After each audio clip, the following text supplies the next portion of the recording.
والله يا جدعان انا مش عارف اجيبها لكم ازاي، بس تشيلسي كسب ماتشين ورا بعض. دي حقيقة لازم كلنا نبقى مجبورين عليها ونتقبل المفهوم. نادي او فرقة المليار باوند على رأي كابتن ابو تريكة كسب ماتشين ورا بعض تقريبا لأول مرة من الموسم دوت او تاني مرة على التوالي. تق- تقريبا يعني تقريبا ان هو يكسب ماتشين ورا بعض ويفوق نفسه ويفوق لعيبته. في المقابل زعيم مانشستر او اللي كان زعيم مانشستر مش مكتوب له ان هو يكسب ماتشين ورا بعض. للاسف امبارح الاقرع النزل يغرق نفسه قدام نوتنجهام، قدام مستر الكلاحه العظمى في الدوري الانجليزي ويعني واللي بيصدر الكلاحه على مستوى العالم نونو سانتوس العائد حديثا او العائد من جديد للدوري الانجليزي. قدر ان هو يكسب مانشستر يونايتد 2-1 امبارح. ومانشستر سيتي كالعاده بيتغلب على شيفيلد 2-0. فلو انت مش مشترك في القناه انزل اشترك دلوقتي حالا، ما تنساش تضغط على اللايك ويلا بينا نخش في الموضوع على طول. نخش في الموضوع. بعد الملحمه اللي حصلت امبارح وفوز مانشستر سيتي وفوز استون فيلا، يعني يكفينا اقول لك ان ارسنال كان مورط نفسه في ماتش وست هام، والخساره بتاعت ماتش وست هام لارسنال نزلت المركز الرابع. وحرفيا لو ارسنال ما كسبش النهارده هيحط نفسه في فرصه كبيره جدا، والله اعلم هيخرج منها ولا لا.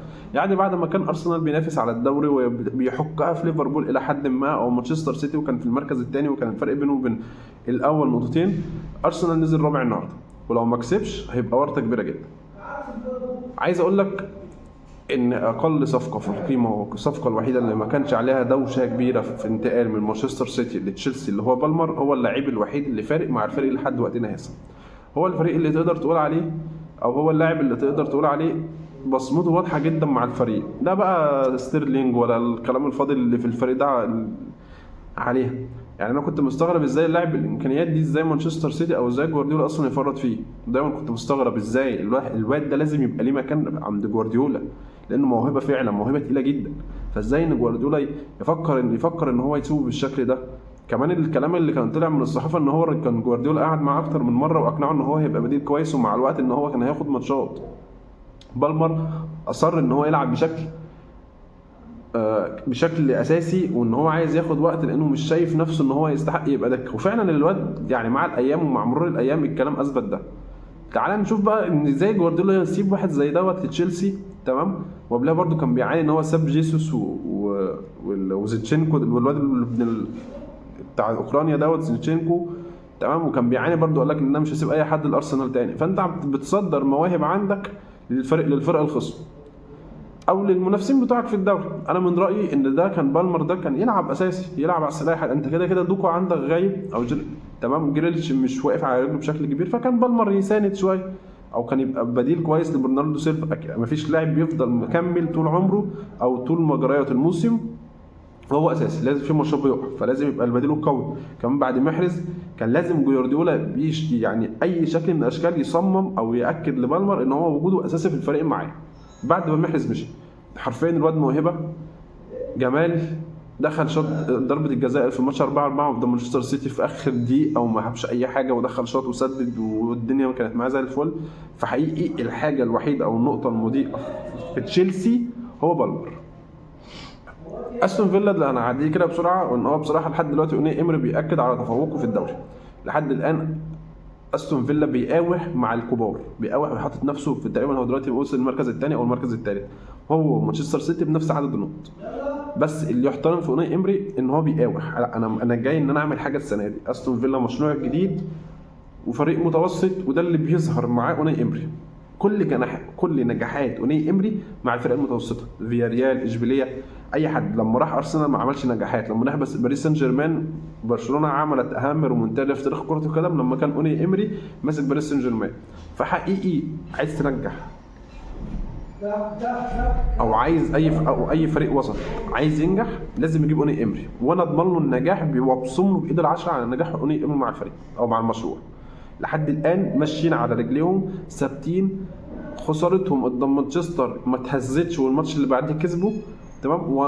ولولا الضغط بتاع مانشستر اللي لعبوا لحد ما بشكل حلو اخطاء المدافعين كان ممكن استون فيلا يطلع من الماتش بتاع مانشستر يونايتد ده كسبان وش.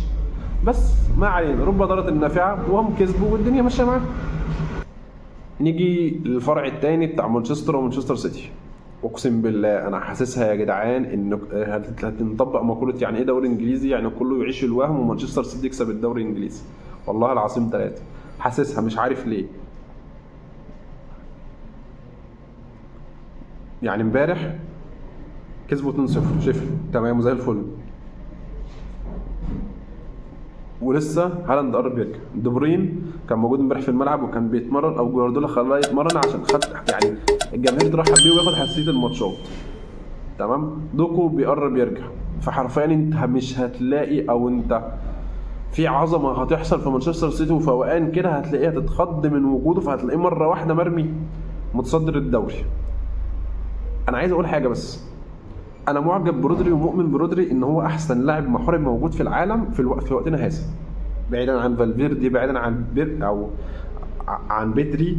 بس حرفيا في الدوري الانجليزي قليلين او في العالم كله، فقليلين او اللي في العالم كله موجودين زي بدري. حرفيا لاعب محوري، لاعب ما بقاش يعني كلاسيكي قوي، اللي هو ما بيهتمش بالشغل الاعلامي، ما تلاقيش عنده مثلا صفحه على الانستجرام، صفحه على الفيسبوك، ما فيش الكلام ده. هو لاعب تركيزه الاول في شغله وتركيزه الاول في الكوره، ازاي يفيد فريقه. وجوارديولا بيعتمد عليك كويس جدا وبيعتمد عليك بشكل كبير جدا، واللاعب محوري في نص الملعب، ما فيش بعد كده. بيعمل لك الزياده الهجوميه، بيعمل لك الزياده الدفاعيه، بيعرف يهاجم، بيعرف يدافع، بيعرف يشوط من بره المنطقه، بيعرف يصنع الفرق لزمايله. فلاعب انا حرفيا انا ما شفتش لحد الان لاعب في نص الملعب زي رودري.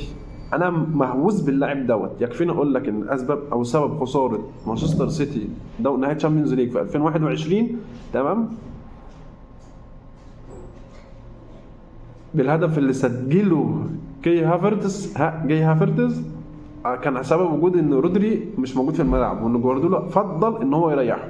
فده سبب من اسباب خساره مانشستر، ده السبب الاكبر ان مانشستر سيتي تخسر قدام تشيلسي في النهائي. يبقى تاني واحد الفاريز، حرفيا اقسم بالله موهبه جباره. انا معجب يعني. دماغ جوارديولا بتروح للعيبه تلاقي ما فيش اي حاجه، ما فيش حد بيتكلم عنها خالص، تلاقيه راح جايب اللاعب حطه في فرقته، تمام. الواد بيتالق من دول وبيخش في المنظومه، تمام، زي الفاريز زي دوكو، الاثنين بالذات اللي ظاهرين دلوقتي في الفريق.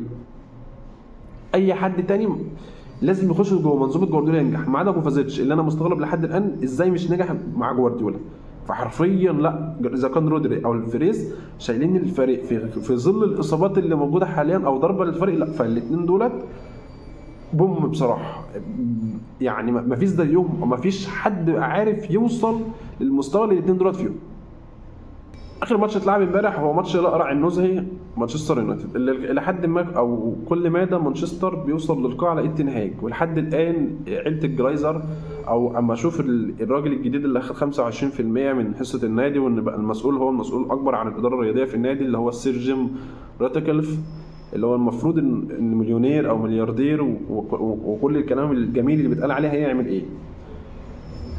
انا حزين على وجود مانشستر يونايتد في الحاله البائسه اللي موجود فيها مع تنهاج الموسم ده.